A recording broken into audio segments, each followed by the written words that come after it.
Breaking news. Thomas King, a popular Canadian Indigenous author, has been exposed for being a pretendian. Good afternoon, Rockway. I'm Raph, your favorite host, and today we will be discussing the most recent news in the Canadian Indigenous community.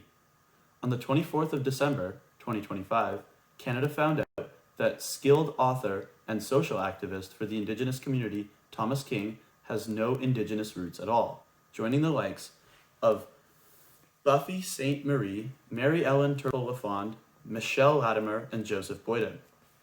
Thomas King posted an essay with the Globe and Mail saying, "At 82, I feel as though I've been ripped in half, a one-legged man in a two-legged story.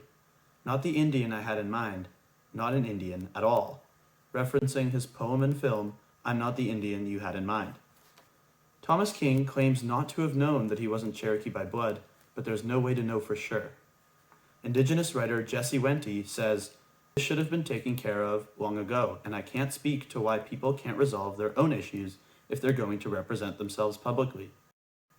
Professor at McGill University, Veldon Coburn, agrees, saying that it would have been easy to verify if he truly wanted to check.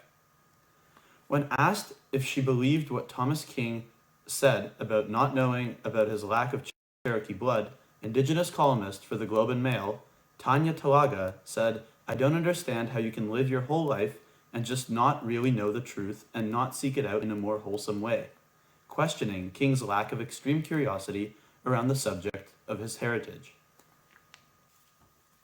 Afro-Indigenous community activist and scholar Kane L. Wilson raises concerns about the consequences of false Indigenous claims for people of color versus white people, giving an example of how twins Amira and Nadia Gill, two people of color, got a fine of $5,000 each for claiming false Indigenous roots to get a grant for their university tuition, while people like Carrie Barassa and Thomas King face little to no repercussions apart from the public shame they face today.